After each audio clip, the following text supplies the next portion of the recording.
YouTube ಚಾನಲ್ಗೆ ಸ್ವಾಗತ. ಎಲ್ಲರಿಗೂ ನಮಸ್ಕಾರಗಳು. ಸಾವಯವ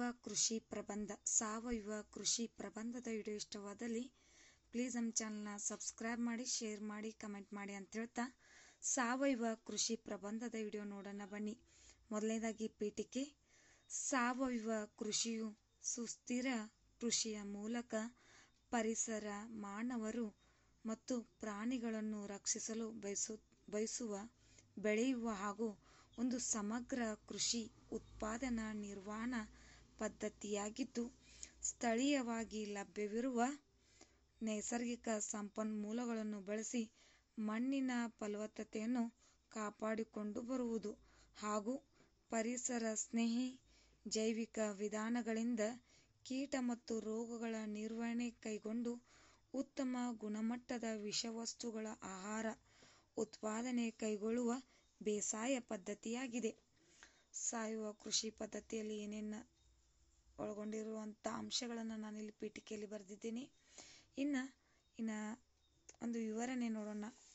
ಸಾವಯವ ಕೃಷಿ ಪರಿಸರ ಆಧಾರಿತ ಕೀಟ ನಿಯಂತ್ರಣಗಳನ್ನು ಬಳಸುವ ಸುಸ್ಥಿರ ಕೃಷಿ ವ್ಯವಸ್ಥೆ ಮತ್ತು ಜೈವಿಕ ರಸಗೊಬ್ಬರಗಳನ್ನು ಹೆಚ್ಚಾಗಿ ಪ್ರಾಣಿ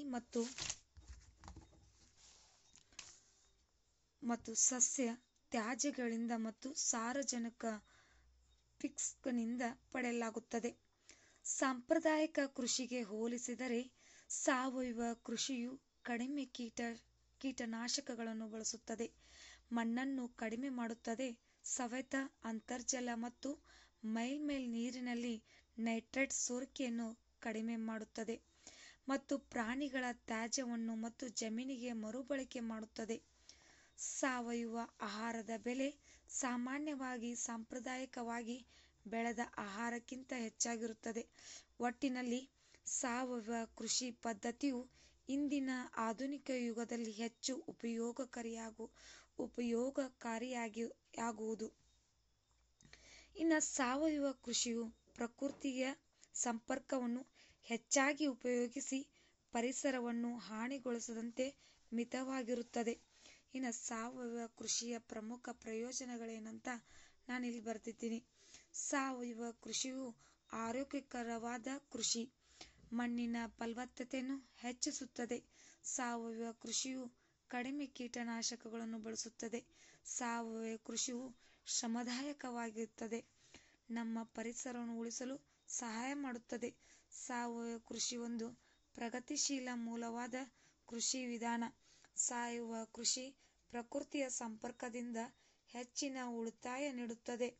ಸಾವಯವ ಕೃಷಿಯು ಪರಿಸರ ಸಹಾಯಕವಾಗಿದ್ದು, ಪ್ರಕೃತಿಯ ಸಂಪರ್ಕದಿಂದ ಸಸ್ಯಗಳು ಬೆಳೆಯಬಲ್ಲವು.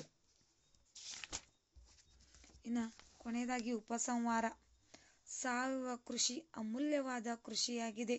ಹಿಂದಿನ ಕಾಲದಲ್ಲಿ ಕೂಡ ಯಾವುದೇ ರೀತಿಯ ರಾಸಾಯನಿಕ ಗೊಬ್ಬರಗಳನ್ನು ಕೃಷಿಯಲ್ಲಿ ಬಳಸುತ್ತಿರಲಿಲ್ಲ. ಸಾವಯವ ಗೊಬ್ಬರಗಳ ಬಳಕೆ ಮಾಡುವುದರಿಂದ ಮನುಷ್ಯನ ಆರೋಗ್ಯವನ್ನು ಸುರಕ್ಷಿತವಾಗಿರಿಸುತ್ತದೆ. ರೈತರೆಲ್ಲರೂ ಈ ಪದ್ಧತಿಯನ್ನು ಅಳವಡಿಸಿಕೊಳ್ಳುವಂತೆ ಪ್ರೋತ್ಸಾಹ ಪ್ರಚಾರಗಳು ಅಗತ್ಯವಿದೆ. ಸಾವಯವ ಕೃಷಿ ಒಂದು ಪ್ರಬಂಧ ಐತಲ್ಲ, ಶಿಕ್ಷಕರ ಬಗ್ಗೆ ಸಾವಯವ ಕೃಷಿ ಒಂದು ಪ್ರಬಂಧದ ಈ ಒಂದು ವಿಡಿಯೋ ನಿಮಗೂ ಕೂಡ ಇಷ್ಟವಾದಲ್ಲಿ ನಮ್ಮ ಚಾನಲ್ನ ಲೈಕ್ ಮಾಡಿ, ಸಬ್ಸ್ಕ್ರೈಬ್ ಮಾಡಿ, ಶೇರ್ ಮಾಡಿ, ಕಮೆಂಟ್ ಮಾಡಿ ಅಂತ ಹೇಳ್ತಾ, ಒಂದು ಸಾವಯವ ಕೃಷಿ ಪ್ರಬಂಧದ ಮಾಹಿತಿಯನ್ನು ನೀವು ಕೂಡ ತಿಳ್ಕೊಳ್ಳಿ, ಹಾಗೆ ನಮ್ಮ ಚಾನಲ್ನು ಕೂಡ ಬೆಳೆಸಿ ಅಂತ ಹೇಳ್ತಾ ಸಬ್ಸ್ಕ್ರೈಬ್ ಮಾಡ್ಕೊಳ್ಳಿ. ತಪ್ಪದೆ ಸಬ್ಸ್ಕ್ರೈಬ್ ಮಾಡ್ಕೊಳ್ಳಿ, ನಮ್ಮ ಚಾನಲ್ನು ಗ್ರೋತ್ ಮಾಡಿ ಅಂತ ಹೇಳ್ತಾ ಧನ್ಯವಾದಗಳನ್ನು ತಿಳಿಸುತ್ತಾ ಥ್ಯಾಂಕ್ ಯು. ಕೊನೆಯದಾಗಿ ಉಪಸಂಹಾರ.